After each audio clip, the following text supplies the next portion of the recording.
My name is Pablo Molina. I am a faculty member here at Georgetown University at the main campus, where I teach ethics in technology management in our Masters in Technology Management program, as well as internet governance in our Masters in Communications, Culture, and Technology. I'm also a passionate advocate for privacy. I have served for a long time on the board of the Electronic Privacy Information Center here in Washington, D.C. I'll be moderating this panel, and the idea for this panel is that in most moral systems, our principles of evaluation, our rules of conduct, are usually based on one of three pillars: law, philosophy, and or religion. We have explored the legal angle at length here, but now we're going to explore precisely the religious and cultural angle. And in order to do that, I'll be joined here in this particular panel by three very distinguished thinkers and religious leaders. There will be first Kelsang Varahi from the Vajrayogini Buddhist Center, followed by Dr. Aasim Padela from the University of Chicago, and concluding with Reverend Michael Little from the Friendship Baptist Church. Let me introduce first Varahi, Kelsang Varahi, who will be the first person to speak today. And Western Buddhist Kelsang Varahi is a close disciple of Jesse Kelsang Gyatso, a renowned Buddhist master and founder of the New Kadampa tradition. She was appointed resident teacher at the Vajrayogini Buddhist Center by Geshe Kelsang in 2000. She has been teaching Buddhism in the Washington, D.C. and metropolitan area for over 17 years and given public talks around the country and on the radio. Prior to her ordination, she was a graduate of Georgetown University Medical School and practicing physician with over 22 years of experience. So welcome back to your alma mater. Please go ahead. Thank you. Thank you very much for having me. I have a short time, so I thought it might be important to just start with a couple tenets of Buddhist faith that are critical to understand if we're to discuss privacy. Obviously, we follow our beliefs, and if we're not allowed to follow our beliefs, conflict sets in, and I would put it to you that that conflict can manifest as disease and a lack of well-being. So I think it's very important that we discuss these things. There's two things that are very important to understand about Buddhist faith. One is karma, and the other is rebirth. So karma is our moral code. And basically what that means is that every internal cause has an effect. So when I say an internal cause, we're familiar with the external world of cause and effect, but internally within the mind, there are causes we create with every action. So Buddha Shakyamuni said, no action is wasted. And when he was referring to actions, he was referring to physical, verbal, and mental actions. And so every action is a cause.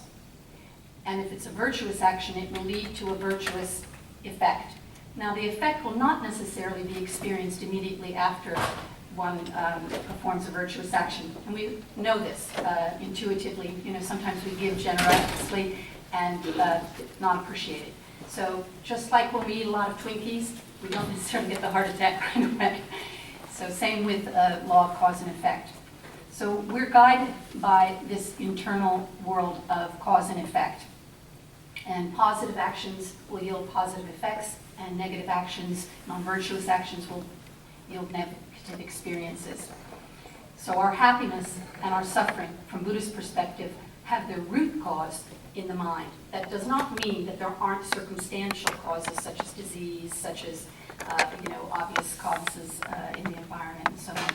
But the root cause comes from mind, and most of what we're experiencing now from Buddhist perspective has been created in previous lifetimes. Not created out of wisdom, but created out of ignorance. So Buddha Shakyamuni said that we are in this deep sleep of ignorance, and until we are awakened, till we have wisdom in our mind, we will perform these actions that result in suffering. So rebirth, very briefly, is important because future lifetimes are a lot longer than this lifetime. So we understand in this lifetime that we need to plan for our future, and we try to tell our kids, don't just think of today. Well, it's important, obviously, from the spiritual end, that we think about the future, because future lifetimes are a lot longer. So the premises for rebirth in Buddhism is that the body and mind are not the same entity. Body is physical, it's organic. If you trace the origin of our body back, it comes from our parents' sperm and egg, and when we die and the heart stops, the body decays. But the mind is not organic. There may be a relationship, and of course there is, between mind and body, but it doesn't mean they're the same thing. So the brain and the mind, from Buddhist perspective, are not the same. The brain is an organ of the body, and of course there's a relationship between brain and mind. But mind is formless. If I asked you, to think about love or to think about a thought, you do so, but you can't see it. It's invisible. Its nature is formless. And therefore, if you trace the origin of our mind from the point of view of this lifetime back to the first moment of mind of this lifetime, since it's not organic, it's formless, we say that since everything has a cause, the primary cause for the first moment of mind of this lifetime is the last moment of mind of the previous lifetime. And moving forward, when we die, this body, which is just merely a vessel for the mind, of course it decays and goes, but the mind will go on to the next lifetime depending on what karma you've created and what karma ripens within your mind. So these two principles are very important to understand in terms of Buddhist faith, but particularly in terms of decisions that people make with respect to their health. So when I was thinking about health, I wasn't really thinking just in terms of, our records and so forth. I was thinking about control of our bodies, control of our mind, which from a religious perspective would be your spiritual life, and also to have some control over this because of the weight it plays in terms of your life. So for us, when we make decisions with respect to our health, and we need to think of our actions as causes. What are we creating by this action? What impact are we going to have on others with respect to our action, not just ourselves? So our intention, which is mental action, is the most important determinant of whether our verbal or physical actions are virtuous or not. So we place high priority and high amount of time in meditation on developing virtuous intention, because that dictates everything. So when Buddha was advising kings, who were the primary lawmakers at that time, the time he lived, he didn't speak about the law per se, and obviously there wasn't any technology, but he spoke in terms of karma, in terms of this moral code, and then the kings, hopefully would listen and make judgments based on that. But Buddha also taught us that our happiness and our suffering are the happiness and suffering of one being, and that the happiness and suffering of others is more important because there are more of them. I'm one, others are many. So our happiness and our suffering, while they are important, they are not as important as the suffering of many. So when we think about decisions with respect to our health, we don't think in isolation of just ourselves. We think in terms of others. So for example, if somebody had HIV and they were pregnant, they would need to be thinking about their fetus as well. Okay. We also, when we make decisions whether to speak up about our problems, we think about the impact it's going to have on others. Is it going to be something that will evoke non-virtuous activity? Will the agency, will the organization manipulate this data? Will they misuse it? So concealing is not necessarily virtuous or non-virtuous. It depends on our intention, and it depends on the impact it's going to have on others. Will this knowledge, invoke a positive response or a negative response? And of course, we don't have clairvoyance for the most part, so we just give it our best shot, and do our best. End-of-life decisions are, of course, very important from the point of view of Buddhists, because we believe in future lifetimes. So we want to conduct ourselves in such a manner that we have peaceful minds at the end, and we're in a peaceful environment, so that positive minds will be evoked, and therefore we will take a higher rebirth and be able to complete the spiritual path. So,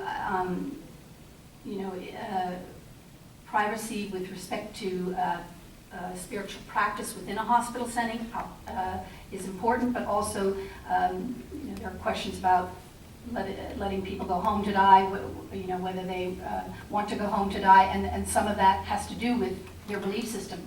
Will I be able to die in a peaceful environment? Will I be able to focus on the things that matter to me in terms of my spiritual life? From the point of view of Tibetan Buddhist tradition, although the body dies when the heart stops, the mind has not completed the death process. So I just want to include this just to show you that it's not that black or white.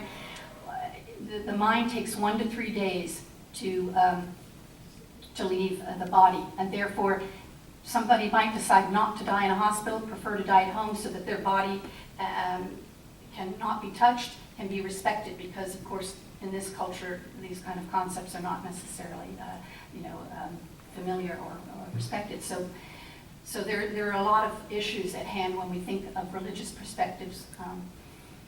Just out of interest to you, because I as you know, I studied medicine, and I was an obstetrician, so embryology was one of my favorite courses. The yogis who came up with this idea of 1 to 3 days, the mind separated, of course they have control over their minds and have control over their rebirths. We of course do not. When our mind is out of control, it's not going to be in control at the end. So basically we have an uncontrolled rebirth for the most part until our mind is in control. But their minds were in control, and so from their own experience they wrote down all the developments of the fetus. And by the way, they match the embryology and the development of the fetus from a medical perspective. And this was like thousands and thousands of years ago when there was no technology. So many of these things have a foundation and a ground, is what I'm trying to say. So I think there's no black or white answer here. Obviously, we have to fit into the context of our society as individuals. So when I just want to summarize by saying when we make decisions, it's not just about the individual for us, it's also about the environment and the impact we're going to have on others. So Buddha was famous for saying, remain natural while changing your aspirations. So although we wish to do things and want to do things in a certain way, we don't want to be disturbing people's minds, society's minds, and you know what I mean? And the reason I bring this up is I just recently got a very interesting call. A college called me and asked me about a student who was a tantric practitioner. That's an aspect of Buddhism that's very esoteric, very specialized, requires a lot of teaching and guidance, and has a high propensity for distortion in the general public. And anyone can train in Tantra, but they need a lot of teachings and guidance. Anyway, he wanted his own room. He wanted to practice in private, and he's right, he does need to practice in private.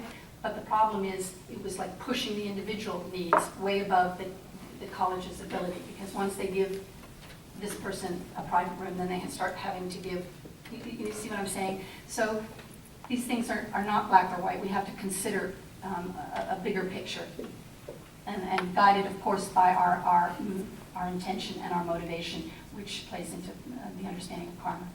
So thank you. Thank you, Jen Varahi, for this fascinating introduction to some of the concepts in Buddhism, and also the discussion of some of the issues with information privacy, which is control of the information, as well as behavioral privacy, the right to be let alone as defined by some of the scholars. We're going to move forward with Dr. Aasim Padela, who is an assistant professor of medicine in the sections of emergency medicine and general internal medicine at the University of Chicago. He also serves as the director of the Initiative on Islam and Medicine at the Program on Medicine and Religion, and as faculty at the McLean Center for Clinical Medical Ethics at the University of Chicago. Thank you. It's a pleasure to be here. It's a pleasure, particularly this morning, I was able to attend many of the sessions and to be amongst individuals who are so committed towards working towards protection of individual and public interests particularly as it relates to data and privacy. So I'm going to speak about in 3 points, so for a short time, and hopefully in the question and answer period we can kind of get at the meat of what I will foreshadow now. The first thing I want to start off by saying is that there's a tradition from the Prophet Muhammad, peace and blessings upon him, that says that the one who does not, or the individuals who do not thank the people, do not actually show gratitude towards God. And so in that sense, I would like to thank Deborah Peel and all those who have worked behind the scenes to put this on, even the person who is making the camera run right now. You guys have put on a great conference for something that I actually have not thought much about. It's been entertaining and interesting for me as well, so you should get the kudos for all that work and preparation. So with that said, I think that this panel, if I might suggest a framing, perhaps this panel is speaking on the engagement of tradition with modernity. So that how would traditional systems, in this case religious systems or moral systems, evaluate what is a technological manifestation of modernity, whereby people might be seen as data points, and how do we maintain that integrity of the individual while things are so much more intangible in this world. And with that, I wanted to say particularly that the language of the tradition that I'm here to represent, I guess, or at least a portion of it, of Islam, might think of things a bit differently. And so that is, I'm going to try to highlight those differences so that potentially in the question and answer period we can kind of get at some areas of where there might be congruence or dissonance. So the first thing I'll say, and it's great the introduction, Professor Pablo, you said that moral sources, law, philosophy, and religion. And what's interesting is that in the Islamic tradition, there isn't actually a separation between ethics and law, per se. Law has moral content, and thus, when we think about Islamic ethics, and I speak about Islamic bioethics particularly, it's couched framed within law. And the reason for that is because the main idea of ethics and law is that man is standing in front of God, right? And as such, it's not man vis-a-vis man. So the adjudicator here, or the referent, is not man, it's God. And then how would you get at what God wants man to do? That would have to be through the divine communications, which would be the text of the Islam, the Quran, which we believe to be the literal word of God, and the prophetic traditions, which we believe are inspired by God to the prophet. So the way he acted, the things he said to do or not do, and the things that he allowed to happen in front of him without saying anything. So in the sense that those sources, those divine communications, are the only access that we have to the reality of the transcendent reality that is God, and therefore that is where everything starts. And for Islam, the sources of law are those two primarily, right? We have to use our minds to interpret them and think about them and reflect upon them and extend them to attempt to understand modern situations, but yet that's where it's rooted. And because of that rootedness, ethics and law is not separate, right? That all has moral content. So then the question becomes of language. So this morning, and in other areas when we asked to participate in questions about law and ethics, there's always this question about of rights, particularly distinctly in American context, and in other places that's not so the case, but we all talk about rights. So in bioethics, right to life, right to die, right to self-determination, and this morning we had those right to privacy, or even to extend the idea of the claims that we have around things that are born of us, so data points. But that language would not necessarily be constant with an Islamic view. So yeah, we speak about rights, but again, the referent here is God. So you talk about duties to God, right? And the sense this would have is that your first primary responsibility is that we call these huququllah, the rights of God. And man's rights upon each other actually are largely seen through God's rights upon man. What do I mean by that? So in the divine communications, if the text, the Quran says something about you should do such and such for your brother, right? That's actually you're obliged to follow what God's saying. Therefore, that right for man versus man is actually through this medium of what you're standing in front of God, right? So many of the ideas of what we have, responsibilities to each other, come through this idea that actually God is telling you to do that, and you're obliged to follow what God said. Therefore, now you have an obligation to act according to that, which might mean a right towards man. So this is clearly seen in the inheritance laws of Islam. They're all actually in the Quran. Right? Verses the Quran speak about who gets what portion. That's clearly talking about societal ramification. But it's there, and it's actually, you are responsible for following that because you are looking in front of, you're standing in front of God. Okay? So this leads to the language of not of rights, but rather of duties and obligation, which is one distinct characteristic of the Islamic moral code, that it's all about duties and obligation, particularly duties towards God.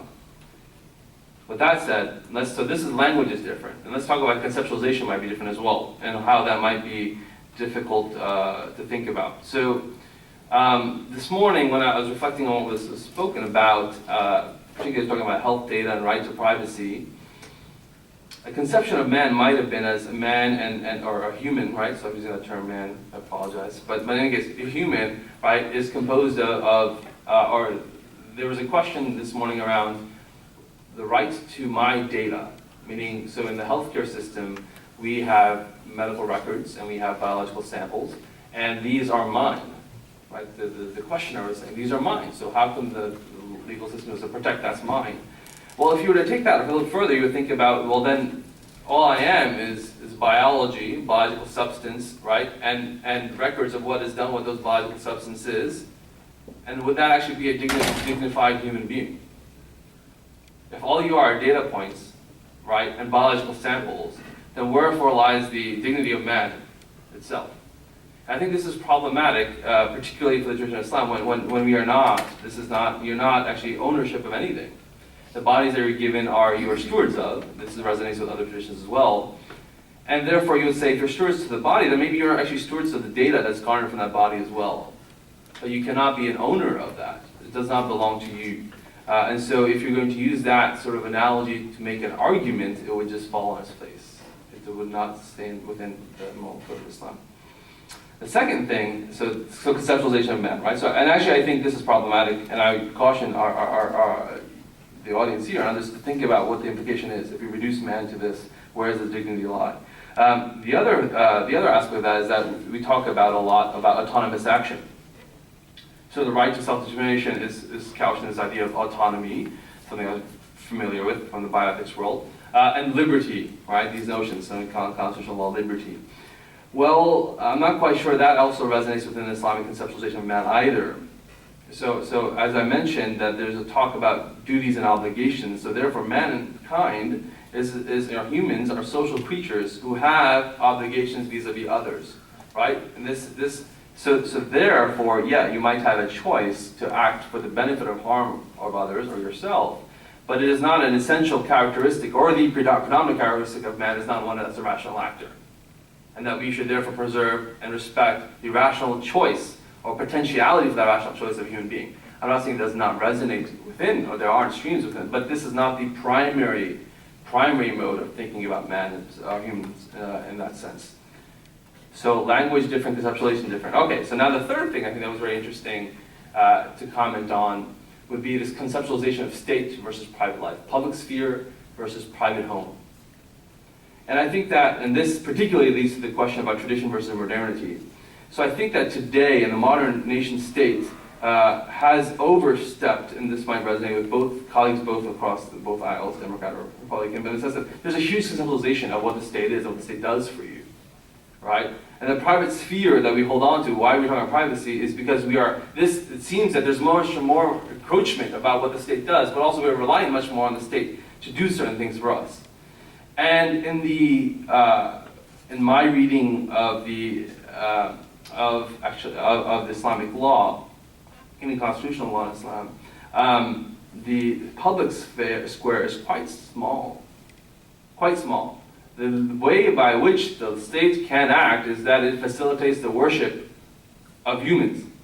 I mean, that's that's how it starts off. Why is there a state? Why can you make adjudication? Why can someone have the ability to set policy? Because you're actually facilitating worship. And that's the immediate end goal of mankind, to worship God so that you can get a better station in the hereafter. So that's how it all starts, but it still remains small, right? And unfortunately, a lot of people talk about the separation of state, and I'm speaking particularly about Sunni Islam. There's no separation between state, and religion. But here, this tells you that there's a huge separation, right? Because the state wasn't considered a state today, as we think of it today. So if the private sphere is large, now let me take you to more maybe of something that might be of particular interest in this idea about health data. So if you think about state being small, private life being huge, then this is where you get this idea of what are the obligations of man versus man, because this conceptualization of society is one where you're enjoined to help one another, right? From the source text of Islam. So, and I'll give you examples of this and how this might relate in the end. I'll connect it to help. So the idea that, you should, this is another prophetic statement, that the one who covers a brother's faults, right, will have God cover his faults on the day of judgment, right? That the idea that believers and definitions of believers within the Quran talk about those who protect the covenants and trusts given to them. All right. That so since I told you the prophetic traditions are very important to think about moral life, that the idea that you knock on a door thrice and then leave, right? Or if a door is open, you don't look into the door in someone's dwelling, you walk by. The idea that this is, whatever's in the public sphere is just the public sphere that the individual has allowed to happen. But even then, right, and there's this, even then, sometimes you don't think about it, you leave it in the private realm. So I'll give you an example.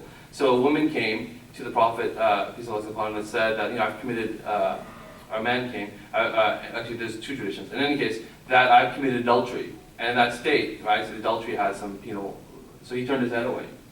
A second time, I turned my head. The third time, you're forcing